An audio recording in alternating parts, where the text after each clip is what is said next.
Our story started in Chicago, dangerous city, but beautiful in its way.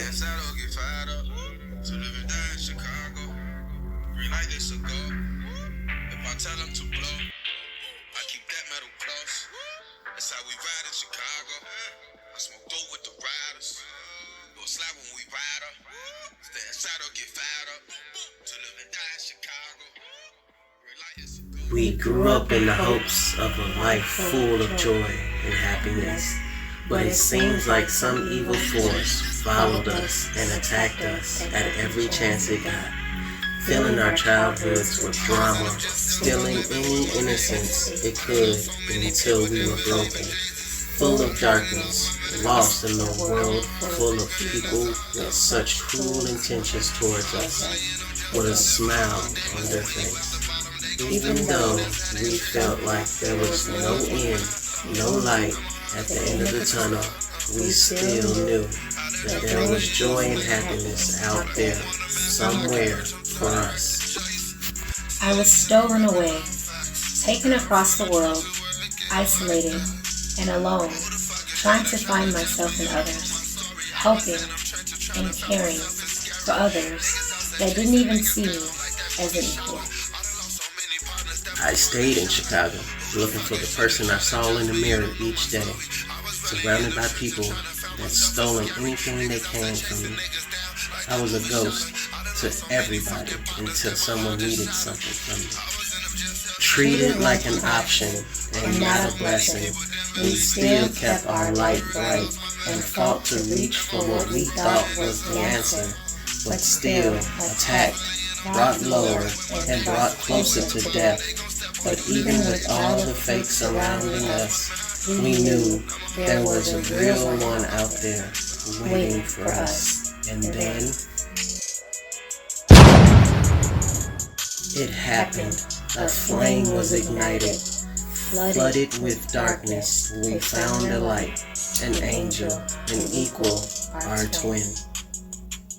We instantly connected, and with love and loyalty, we built each other up. We helped each other find ourselves. We helped each other find the power within us. We learned new lifestyles together. We helped each other drop the things and people holding us back from greatness. We started a new path in life.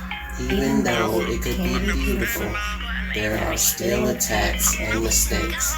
But together we stand strong. We overcome all, breaking generational curses, clearing the way for our children, and continue to build our family and kingdom, fighting towards our happy ending. We lost a lot to gain double, but through pain we are strengthened. While in the drought, one of my sales about I'm standing out. When it's beef, I'm never standing down. Next door to Jamalo, while in St. John Apartments. Couldn't afford the rent, we moved with grandma more like an orphanage. The neighborhood ain't like I said, we came from New Orleans. Had some fights, I slung some iron in Baton Rouge, you recall it. Lee Lucas doing life, he left when I was 11. Had a job I did not like and started narcotic selling. I do for me, I feed myself, a cool not willing to help me. We either die, go to jail, so what the fuck could you tell me? Fully loaded Mac 11 when this pressure get applied. Got a brand new Glock 9 and I keep it by my side. Took the side of that little boy done out of hatred, no question. Draw your sword, get met with brute force, no second guessing. Up there. Watch your mouth, no dissing me. You know we all saw it. You say I'm fake, that's your opinion, that's just y'all story. Just face the fact I was y'all blessing, but y'all ignored it. Your quest for fame had you distorted, not accepting sorry. I'm really that the streets vouch, the people vouch, the jailer vouch, all the niggas in the feds vouch. We held it down while in the drought, one of my sales vouch. I'm standing out, when it's beef, I'm never standing down. On a time and rate for everything he did for me, I was loyal. Got betrayed, it came a great disappointment. I thought we was under that law, but your nephew's an informant. Put the folks in my business, gotta set court appointments, gotta suit up with lawyers. Damn, this how we rockin'. They copyrighted my name and wanted $1 million. The label laughed in my face, I had to pay out my pocket. Young Money closed the door and ain't nobody want sign me. Travis Newman looked out, we in the park and we grindin'. If you want them wholesale, just pull up and we got it. Shout out to Miss Connie, my heart on Carolina. I put diamonds in the T.O.P. and all in the bottle. I ain't never change up, let's get that understood. I'm in that 70805, they don't show love in my hood. I ain't never change up, let's get that understood. I'm in that 70805, they don't show love in my hood. Watch your mouth, no dissing me. You know we all saw it. You say I'm fake, that's your opinion, that's just y'all story. Just face the fact I was y'all blessing, but y'all ignored it. Your quest for fame had you distorted, not accepting sorry. I'm really at the streets about We are the Harris family. Okay, so I'm making this video. It's a channeled message. This person channeled through my husband and I. We didn't know the person even existed. So basically, this person channeled as my brother. Now, I know in the physical I only had one brother, which is Terrence, and myself. So when this brother channeled, he let me know immediately that he would have been the firstborn, which means before my brother, because I'm the youngest. And what the message that he wants to give is that he was actually aborted by our mother, because this was she had found herself to be pregnant by someone right before meeting and getting with our dad, my brother and I's dad. And he said she had the abortion because she did not want to go into a relationship with my brother Terrence and I dad. I already had them like a new baby or whatever. Like, she felt like that the relationship wouldn't be right or it wouldn't work out. So basically, Jerald is my brother Terrence's oldest brother. But it's really important for him that we deliver this message because he wants to help out other babies before this happens to them, and these mothers that are agreeing to do this. So what he wants everyone to know is that do not believe what these doctors tell you or anyone else. He wants you to know that when a baby is aborted, that every baby feels that. So what he explained to us is that it's poisoning. So when you have that little baby in there, he showed my husband and I, he showed my husband suffocation. He showed my husband like a poison being put in there, and he showed the baby like suffocating and suffering through this poisoning. He allowed my husband to feel the poison feeling and the not being able to breathe feeling. And also, he showed my husband that the video that they have circulating, like, you know how they're poking in there and like basically ripping and snatching out the body part. So he allowed my husband to feel that pain, letting him know that they feel that ripping. And he also let him experience the suffocation and the poison feeling, because he wants all you mothers to know that it's a lie, that there's no feeling or no pain, because you're going to feel poison. You're going to feel so. Thank you for reminding me, Jerald. He just told me the what's the thing with the gas mask? What we call it again? That room? See, it's not in my notes. The gas chamber. He said it feels like, he said for those in the military who's had to go through training and y'all had to go in there, the gas chamber or whatever for temporary, he said that's what it feels like, but it's not temporary because y'all get to just take y'all mask off, you know, say y'all name, social, whatever command and put it back on. But he said inside the womb there's no escape. So they're experiencing that suffocation of like a gas chamber and, you know, the poking and prodding and pulling, and they cannot escape it. So he said it's a real death. He says it's execution. He says it's like the inmates. So how they trick you when they tell you that the inmates that they kill, that they give those injections to, and say, oh, it's going to be fast.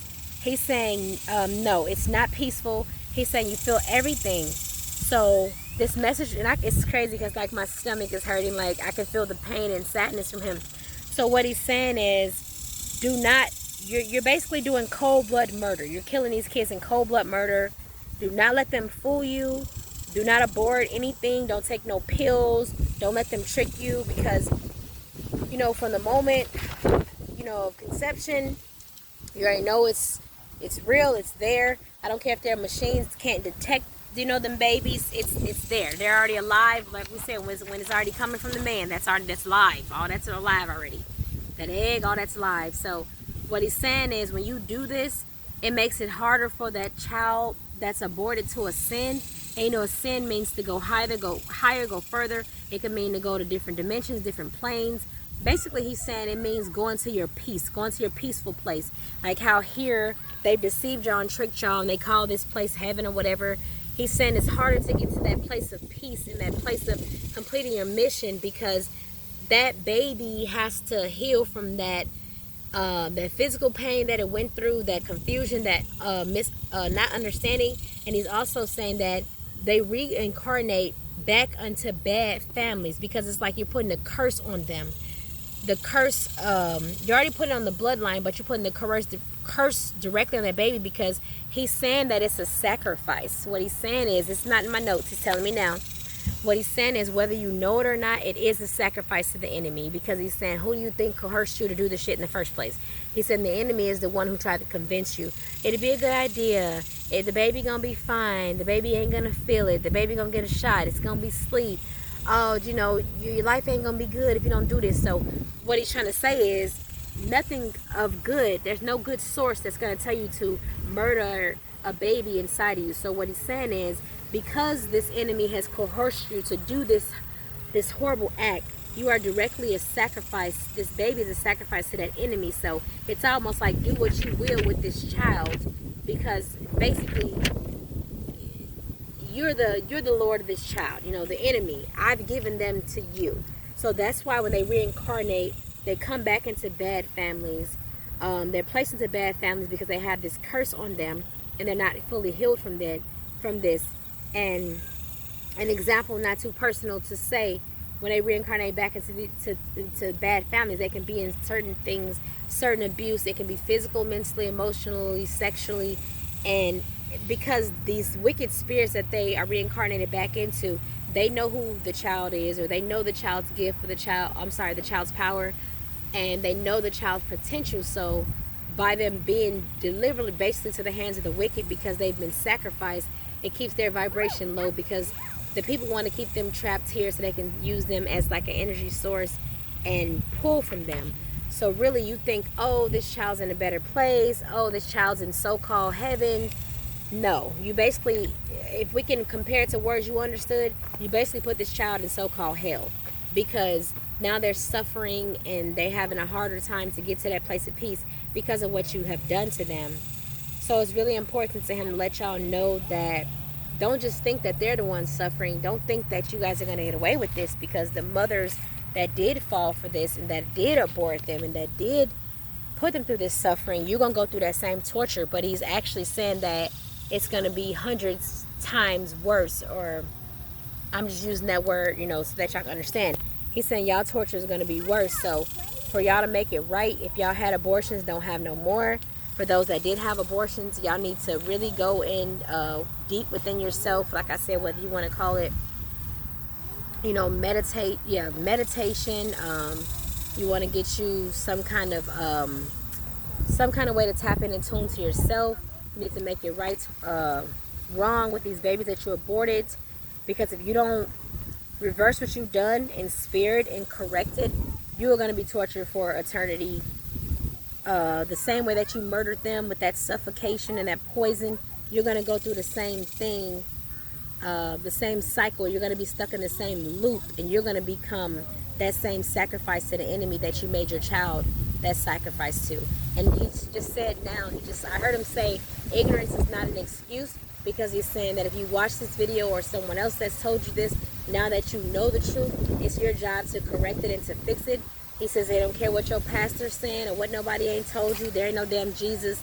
Ain't no damn Jesus. You can't go to no damn Jesus and say, oh, forgive me for that. If you think that that's going to clear you, you still screwed. You ain't been cleared of shit, because Jesus, ain't no Jesus, can't nobody clear you of nothing that don't even exist.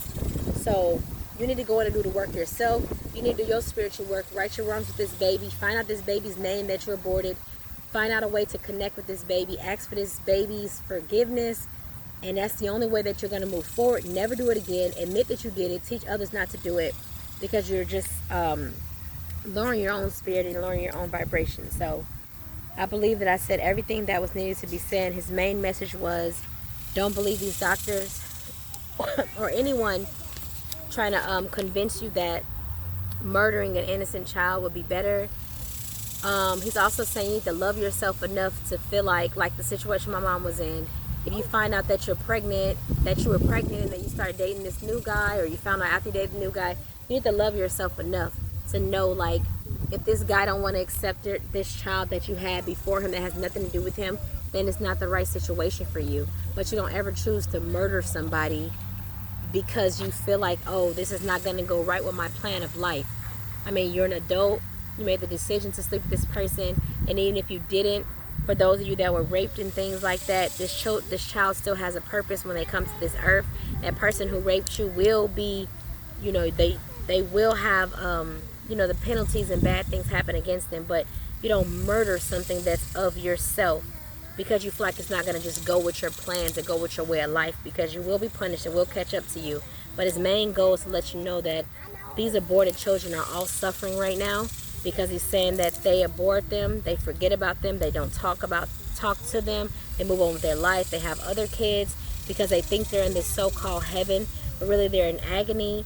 He's saying most of them are stuck in the underworld still, which underworld is earth, and they're basically replaying these things over and over.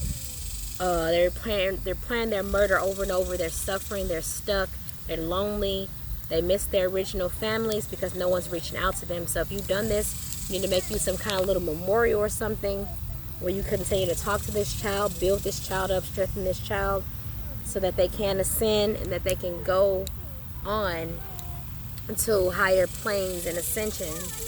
And I want to thank you. I swear I just heard in my head, biggest brother. I never thought of that, but yes, I can't. My whole life I've called my brother my big brother, which is Terrence, so I don't see myself giving that title away, so I guess your name will be biggest brother. So thank you, biggest brother, for connecting with us, for coming through, for making a difference, putting your message out there to save someone else's soul, and maybe continue to heal you and you find peace, biggest brother. And thank you for your bravery, for your love and dedication to want to help someone else, and we love you. Shalom, peace, assalamu alaikum, paz, aloha.